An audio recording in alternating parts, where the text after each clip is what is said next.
கரூரில் உயிரிழந்த காவலரின் குடும்பத்தினருக்கு சக காவலர்கள் உதவும் கரங்கள் மூலமாக 28,12,500 ரூபாய் வழங்கினர். கடந்த 2003ஆம் ஆண்டு பணியில் சேர்ந்த சக போலீசார் உயிரிழந்ததால் அவர்களது குடும்பத்தினருக்கு தலா 500 ரூபாய் வழங்கி சக காவலர்கள் உதவி செய்து வருகின்றனர். அந்த வகையில் கரூரை சேர்ந்த அருள்குமார் சத்தியமங்கலத்தில் தலைமை காவலராக பணியாற்றி வந்த நிலையில் கடந்த சில நாட்களுக்கு முன்பு உயிரிழந்தார். இந்த நிலையில் அவரது குடும்பத்தினருக்கு உதவும் வகையில் சக காவலர்கள் தலா 500 ரூபாய் வீதம் 28,12,500 ரூபாய் சேர்த்து அவர்களது குடும்பத்தினரது பெயரில் டெபாசிட் செய்ததோடு 10 லட்சத்திற்கு மருத்துவ காப்பீடு செய்து வழங்கினர். நாமக்கல் மாவட்டம் ராசிபுரம் அருகே ஸ்ரீ மாரியம்மன் கோவில் அம்மன் தாலியை கொள்ளையடித்து சென்ற 2 போலீசார் கைது செய்து சிறையில் அடைத்தனர். அப்பநாயக்கன்பட்டி பகுதியில் உள்ள மாரியம்மன் கோவிலில் கடந்த ஜூலை மாதம் 15ஆம் தேதி மர்ம நபர்கள் அம்மன் கழுத்தில் இருந்த 2.5 சவரன் தாலி கொடியை திருடி சென்றுள்ளனர். இந்த சம்பவம் தொடர்பாக வழக்கு பதிவு செய்த போலீசார் விசாரணை மேற்கொண்டு வந்த நிலையில் கோரையாறு பகுதியில் வாகன தணிக்கையில் ஈடுபட்டிருந்தனர். அப்போது வாகனத்தில் சந்தேகத்திற்கு இடமாக வந்த நபரை 2 பிடித்து விசாரணை செய்ததில் தருமபுரி மாவட்டம் அரூர் பகுதியைச் சேர்ந்த கணேசன் மற்றும் குமார் என்பதும் இவர்கள் இருவரும் அம்மன் தாலி கொடியை திருடி சென்றதும் தெரியவந்தது. மதுரை மாவட்டம் மேலூர் மற்றும் அதன் சுற்றுவட்டார பகுதிகளில் தொடர்ந்து பெய்து வரும் மழையால் மக்களின் இயல்பு வாழ்க்கை பாதிக்கப்பட்டு உள்ளது. கொட்டாம்பட்டி, கருங்காலக்குடி, தும்பைப்பட்டி, அழகர் கோவில், கிடாரிப்பட்டி உள்ளிட்ட பல்வேறு பகுதிகளில் ஞாயிற்றுக்கிழமை முதல் தொடர் மழை பெய்து வருகின்றது. இதனால் மக்களின் இயல்பு வாழ்க்கை பெரிதும் பாதிக்கப்பட்டு உள்ளது. மேலும் சாலைகளில் ஆங்காங்கே மழைநீர் பெருக்கெடுத்து ஓடுவதால் வாகன ஓட்டிகள் அவதிக்குள்ளாகினர். நீலகிரி மாவட்டம் கோத்தகிரியில் நடந்த எஸ்ஐஆர் முகாமில் பூத் லெவல் அலுவலரை தாக்கி விண்ணப்ப படிவங்களை கிழித்து எறிந்த சம்பவம் பரபரப்பை ஏற்படுத்தியுள்ளது.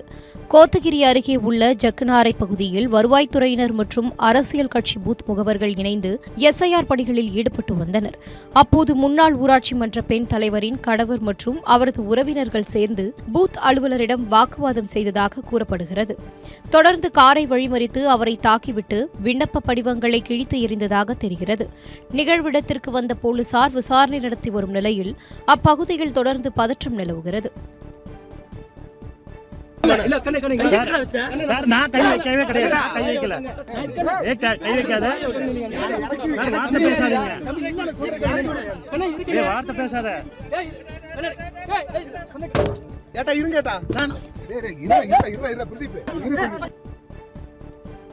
தமிழ்நாட்டில் தொடர்ந்து கனமழை பெய்து வரும் நிலையில் தக்காளி விலை 2 மடங்காக உயர்ந்து உள்ளது. கோவையில் வழக்கமாக 100 டன் தக்காளி கொண்டுவரப்படும் நிலையில் தற்போது 40 டன் மட்டுமே வரத்து இருப்பதாக வியாபாரிகள் தெரிவித்துள்ளனர். இதன் காரணமாக 1 கிலோ தக்காளி 80 ரூபாய் வரை விற்கப்படுவதால் பொதுமக்கள் அதிர்ச்சியடைந்து உள்ளனர். தொடர்ந்து மழை பெய்ய வாய்ப்பு இருப்பதால் தக்காளியின் விலை மேலும் உயரக்கூடும் என தெரிவிக்கப்பட்டுள்ளது. கடலூர் மாவட்டம் நெய்வேலியில் கனமழை காரணமாக திறந்தவெளி சுரங்கங்களில் மழைநீர் தேங்கியுள்ளது.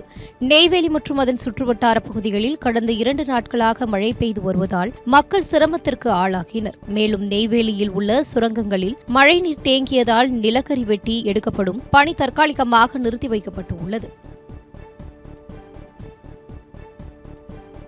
திருவள்ளூர் அருகே வீடு புகுந்து 5 வயது சிறுவனை கடத்த முயன்ற வடமாநிலத்தைச் சேர்ந்த நபரை பொதுமக்கள் உதவியுடன் போலீசார் கைது செய்தனர்.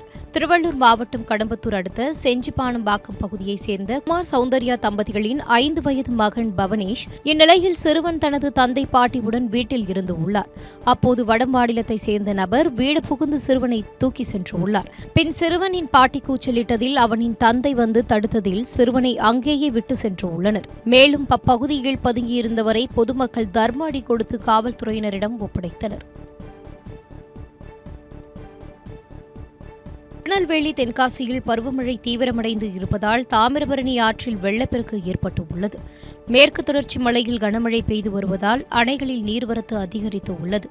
பாபநாசம் அணைக்கு வினாடிக்கு 6000 கன அடி தண்ணீர் வரத்து உள்ள நிலையில் அந்த அணையில் இருந்து உபரி நீர் தாமிரபரணி ஆற்றில் கலப்பதால் வெள்ளப்பெருக்கு ஏற்பட்டுள்ளது. இதன் காரணமாக ஏரல் தரைப்பாலம் மூழ்கும் நிலையில் உள்ளது. மேலும் பாலத்தில் போக்குவரத்து தடை செய்யப்பட்டதால் மக்கள் அவதிக்குள்ளாகினர். கனமழை எதிரொலியாக தஞ்சை மீனவர்கள் கடலுக்கு செல்ல தடை விதிக்கப்பட்டுள்ளது.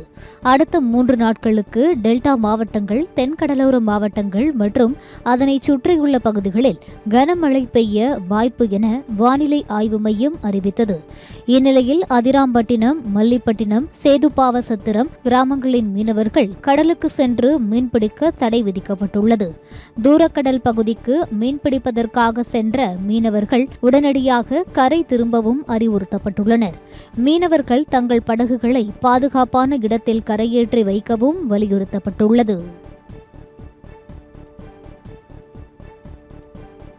ஆத்தூர் அருகே ஆனைவாரி அருவியில் நீர்வரத்து அதிகரிப்பால் சுற்றுலா பயணிகள் செல்ல தடை விதித்து வனத்துறை உத்தரவிட்டுள்ளது. சேலம் மாவட்டம் ஆத்தூர் மற்றும் அதன் சுற்று வட்டார பகுதிகளில் தொடர் மழை பெய்து வருகிறது. கல்வராயன் மலைத்தொடர் பகுதியில் பெய்த கனமழை காரணமாக முட்டல் கிராமத்தில் உள்ள ஆனைவாரி அருவியில் நீர்வரத்து அதிகரித்து காணப்படுகிறது. இதன் காரணமாக முன்னெச்சரிக்கை நடவடிக்கையாக அருவிக்கு சுற்றுலா பயணிகள் செல்ல வனத்துறையினர் தடை விதித்துள்ளனர். ஆந்திராவில் கொத்தடிமைகளாக இருந்த வேலூர் மாவட்டத்தைச் சேர்ந்த 12 பேரை மாவட்ட அதிகாரிகள் மீட்டு வந்தனர். வேலூர் மாவட்டம் லத்தேரி மற்றும் குடியாத்தம் பகுதியைச் சேர்ந்த குடும்பத்தார் சுமார் 17 பேர் ஆந்திர மாநிலம் சித்தூரில் பணியாற்றி வந்துள்ளனர். அங்கு ரங்கநாதன் என்பவருக்கு சொந்தமான செங்கல் சூளையில் 2 ஆண்டுகளாக அவர்கள் கொத்தடிமைகளாக இருந்துள்ளனர். மேலும் அவர்களை மீட்டுத் தரக்கோரி உறவினர் சின்னம்மாள் வைத்த கோரிக்கையின் அடிப்படையில் மாவட்ட ஆட்சியர் நடவடிக்கை எடுத்துள்ளார். அதன்படி செங்கல் சூளையில் கொத்தடிமைகளாக இருந்த பெண்கள், சிறுவர்கள் என 12 பேரை அதிகாரிகள் மீட்டு வந்தனர். மேலும் மீட்கப்பட்ட 12 பேருக்கும் விடுவிப்பு சான்றுகளை சித்தூர் வட்டாட்சியரிடம் கேட்டுள்ளனர். மயிலாடுதுறை மாவட்ட மீனவர்கள் இன்று முதல் மறு அறிவிப்பு வரும் வரை கடலுக்கு மீன்பிடிக்க செல்ல தடை விதிக்கப்பட்டுள்ளது. தெற்கு அந்தமான் கடலில் உள்ள குறைந்த காற்றழுத்த தாழ்வு பகுதி மேலும் தீவிரமடைய வாய்ப்பு உள்ளதாக வானிலை ஆய்வு மையம் தெரிவித்துள்ளது. இதன் காரணமாக அந்தமான் கடல் தென்கிழக்கு மற்றும் தமிழக கடல் பகுதியில் மணிக்கு 40 முதல் 50 கிலோமீட்டர் வேகத்தில், அதிகபட்சமாக 60 கிலோமீட்டர் வேகத்தில் காற்று வீசப்படும் என தெரிவிக்கப்பட்டுள்ளது. எனவே மயிலாடுதுறை மாவட்ட மீனவர்கள் இன்று முதல் அடுத்த அறிவிப்பு வரும் வரை கடலுக்கு மீன்பிடிக்க செல்ல வேண்டாம் என மாவட்ட மீனவர் நலத்துறை சார்பில் தெரிவிக்கப்பட்டுள்ளது. கோவையில் 13 வயது சிறுமிக்கு பாலியல் தொல்லை கொடுத்த வில்வித்தை பயிற்சியாளர் போக்சோ சட்டத்தில் கைது செய்யப்பட்டுள்ளார். கோவை அடுத்த வடவள்ளி சிறுவாணி சாலை பகுதியைச் சேர்ந்தவர் கிஷோர்குமார் வில்வித்தை பயிற்சி மையம் நடத்தி வருகிறார். கடந்த 2022ஆம் ஆண்டு இவரிடம் பயிற்சிக்கு சென்ற 13 வயது சிறுமியிடம் அவர் பாலியல் சீண்டலில் ஈடுபட்டு துன்புறுத்தியதாக கூறப்படுகிறது. மேலும் அச்சம் காரணமாக சிறுமி இதுகுறித்து யாரிடமும் கூறாமல் இருந்துள்ளார். தற்போது சென்னையில் வில்வித்தை போட்டிக்கு வந்த சிறுமி அங்கு கிஷோர்குமாரை பார்த்ததும் கூச்சலிட்டு மயங்கி விழுந்துள்ளார். இது தொடர்பாக சிறுமியிடம் கேட்டபோது தனக்கு நடந்த துயரத்தை அவர் கூறியுள்ளார். அதன் பேரில் சிறுமியின் பெற்றோர் அளித்த புகாரின் பேரில் கோவை ஆர்எஸ்புரம் அனைத்து மகளிர் காவல்துறையினர் அவரை போக்சோ சட்டத்தில் கைது செய்து விசாரணை மேற்கொண்டனர். தூத்துக்குடியில் பெய்து வரும் கனமழை காரணமாக குடியிருப்பு பகுதிகளில் வெள்ள நீர் புகுந்ததால் பொதுமக்களின் இயல்பு வாழ்க்கை பாதிப்படைந்துள்ளது. தூத்துக்குடி மாவட்டம் முழுவதும் இரவு முதல் தொடர்ந்து மழை கொட்டி தீர்த்தது. இதனால் தாழ்வான பகுதிகள் மற்றும் சாலைகளில் தண்ணீர் பெருக்கெடுத்து ஓடியது. அது மட்டுமல்லாமல் தாழ்வான பகுதிகளில் தேங்கி இருக்கக்கூடிய மழை நீரில் பாதாள சாக்கடை நீரும் கலந்து கருப்பு நிறத்தில் உள்ளது. மேலும் மழைநீர் வீடுகளுக்குள்ளேயும் வெளியேயும் தேங்கியுள்ளதால் மக்கள் வெளியே வர முடியாமல் வீடுகளுக்குள்ளேயே முடங்கியுள்ளனர். இதனால் மாநகராட்சி நிர்வாகம் உடனடியாக மழைநீரை அப்புறப்படுத்த நடவடிக்கை எடுக்க வேண்டுமென பொதுமக்கள் கோரிக்கை விடுத்துள்ளனர். வெளிநாடுகளில் இருந்து கடத்தி வரப்பட்ட 4 கோடி ரூபாய் மதிப்பிலான போதைப் பொருட்கள் மற்றும் தடை செய்யப்பட்ட 2477 ஆமைகள் பறிமுதல் செய்யப்பட்டன. சிங்கப்பூரில் இருந்து திருச்சி வந்தடைந்த ஸ்கூட் விமானத்தில் பயணித்தோர் சோதனைக்கு உட்படுத்தப்பட்டனர். அப்போது சந்தேகப்படும்படி நடந்து கொண்ட ஒருவரின் உடைமைகளை சுங்கத்துறையினர் சோதனையிட்டனர். அப்போது 2477 அரிய வகை ஆமைகள் அவரது உடைமைகளில் இருந்தது தெரியவந்தது. அதேபோல மலேசியாவில் இருந்து வந்த ஏர் ஏசியா விமானத்தில் பயணித்த ஒருவரின் உடைமைகளும் சோதனைக்கு உள்ளாக்கப்பட்டது. அப்போது 4 கோடி ரூபாய் மதிப்பிலான போதைப் பொருட்கள் இருந்தது கண்டறியப்பட்டது. தொடர்ந்து இருவரும் கைது செய்யப்பட்டு போதைப் பொருட்களும் ஆமைகளும் பறிமுதல் செய்யப்பட்டன. வேலூர் மாவட்டம் குடியாத்தம் அருகே குடியிருப்பு பகுதிக்குள் சுற்றித் திரியும் குரங்குகளால் பொதுமக்கள் அவதியடைந்துள்ளனர். குடியாத்தம் முல்லைநகர் பகுதியில் 100க்கும் மேற்பட்ட குடியிருப்புகள் உள்ளது. இந்நிலையில் அப்பகுதியில் கடந்த சில நாட்களாக குரங்குகளின் தொல்லை அதிகரித்துள்ளது.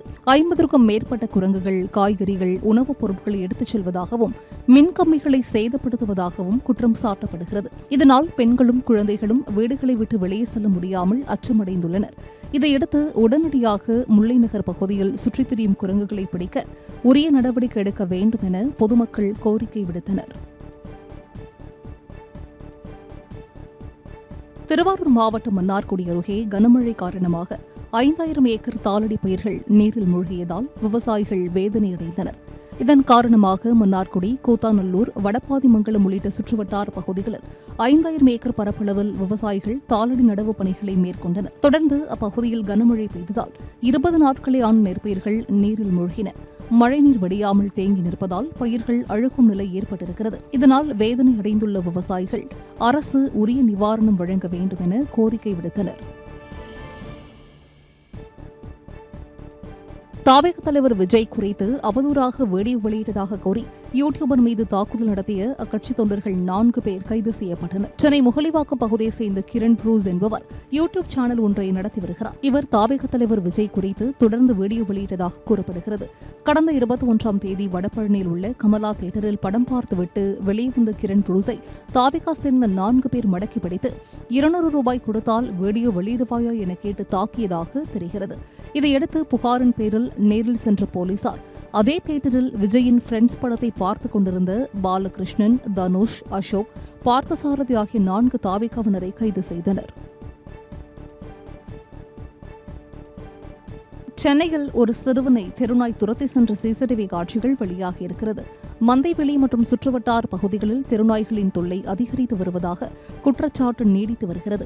இந்நிலையில் ராஜா தெருவில் ஒரு சிறுவனை தெருநாய் துரத்தி சென்றது. இதையடுத்து வேகமாக ஓடி சிறுவன் தப்பியதும் குறிப்பிடத்தக்கது. தொடர்ந்து இச்சம்பவம் தொடர்பான காட்சிகள் வெளியாகியிருக்கிறது. மந்தைவெளி சுற்றுவட்டார பகுதிகளில் தெருநாய்களின் தொல்லை குறித்து மாநகராட்சி கண்டுகொள்ளவில்லை என குற்றச்சாட்டு எழுந்துள்ளது.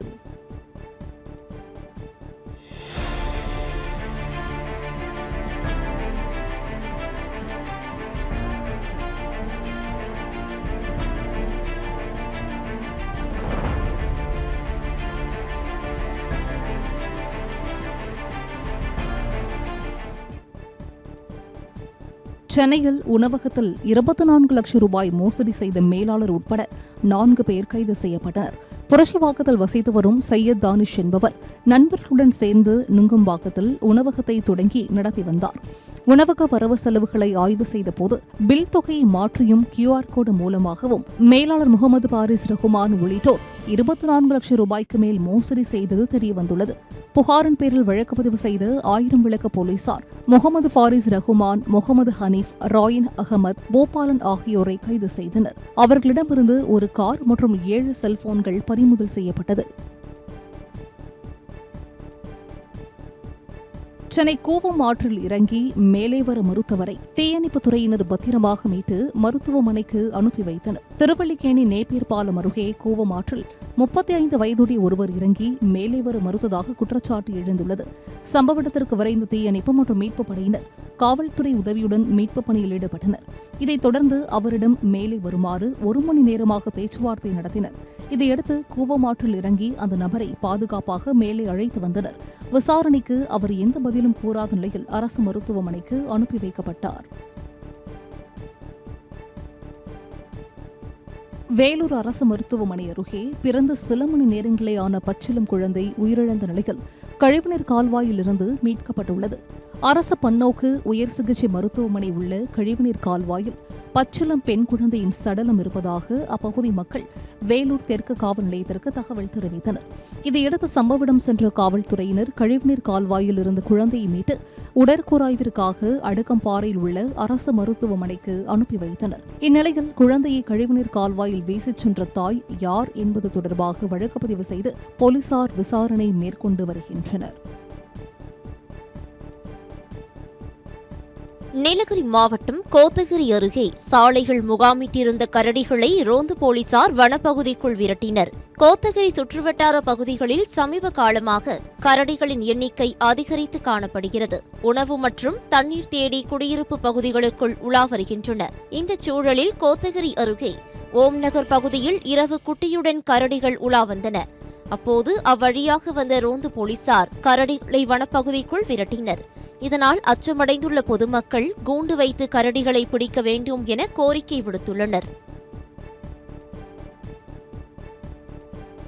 கம்பம் பகுதியில் விடிய விடிய பெய்த கனமழையால் சுருளி அருவியில் வெள்ளப்பெருக்கு ஏற்பட்டது. சுற்றுலா பயணிகள் குளிக்க வனத்துறையினர் தடை விதித்துள்ளனர். தேனி மாவட்டம் கம்பம் மேற்கு தொடர்ச்சி மலைப்பகுதிகளில் உள்ள சுருளி அருவி சுற்றுலா தலமாக இருந்து வருகிறது. மேலும் விடிய விடிய கனமழை பெய்ததால் சுருளி அருவியில் வெள்ளப்பெருக்கு ஏற்பட்டுள்ளது.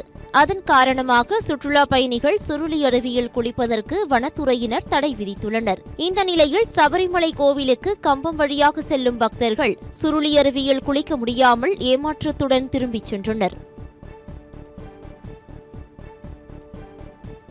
ஏற்காட்டில் தொடர்ந்து வரும் மழை மற்றும் பனிமூட்டம் காரணமாக மக்களின் இயல்பு வாழ்க்கை பாதிக்கப்பட்டுள்ளது. ஏழைகளின் ஊட்டி என்று அழைக்கப்படும் ஏற்காட்டில் கடந்த ஒரு வார காலமாக கடும் பனிமூட்டம் மற்றும் சாரல் மழை அவ்வப்போது பெய்து வருகிறது. இந்த நிலையில் பனிமூட்டம் மற்றும் மழையில் குடைபிடித்தபடி மாணவர்கள் பள்ளிக்கு செல்கின்றனர். அப்பகுதியில் பனியின் காரணமாக வாகன ஓட்டிகள் வாகனங்களை இயக்க முடியாமல் முகப்பு விளக்குகளை ஒளிரவிட்டு ஊர்ந்து சென்றனர்.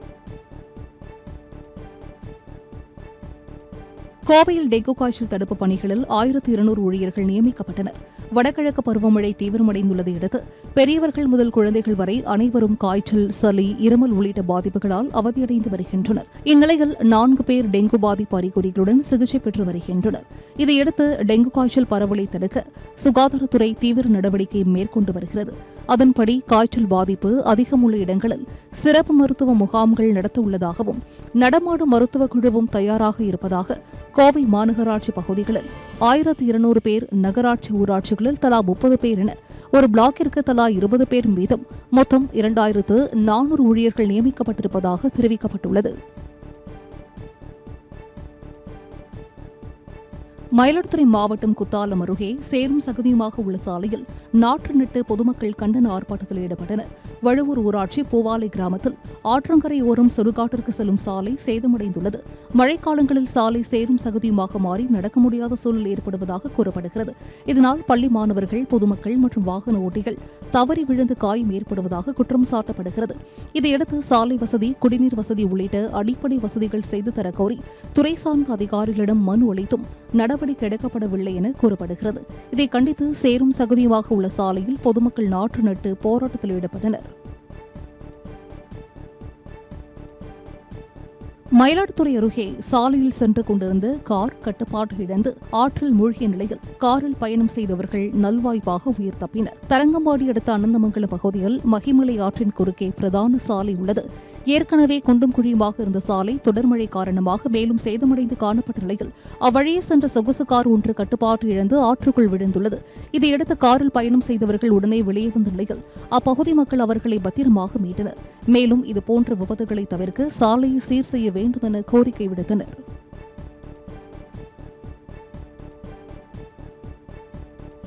காஞ்சிபுரம் மாவட்டம் உத்திரமேரூர் அருகே ஆக்கிரமிப்புகளை பட்டியல் சமூக மக்கள் அகற்றியதால் பரபரப்பு ஏற்பட்டது. மேன்லூர் கிராமத்தில் திமுக ஒன்றிய குழு உறுப்பினரின் கணவர், ஊராட்சி மன்ற தலைவரின் கணவர் ஒன்று சேர்ந்து பட்டியல் சமூக மக்கள் வசிக்கும் பகுதியில் பொது பயன்பாட்டிற்காக ஒதுக்கப்பட்ட 5 சென்ட் அரசு புறம்போக்கு நிலத்தை மாற்று சமூகத்தை சேர்ந்த நபருக்கு விற்றதாக கிராம மக்கள் குற்றம் சாட்டினர். மேலும் இது குறித்து ஆட்சியர், வட்டாட்சியர் உள்ளிட்டோரிடம் புகார் அளித்தும் எந்த நடவடிக்கையும் எடுக்கவில்லை என கூறி ஊராட்சி மன்ற தலைவர் மற்றும் ஒன்றிய குழு உறுப்பினருக்கு எதிராக கோஷங்களை எழுப்பியதுடன் அரசு நிலத்திலிருந்து ஆக்கிரமிப்புகளை அகற்றினர்.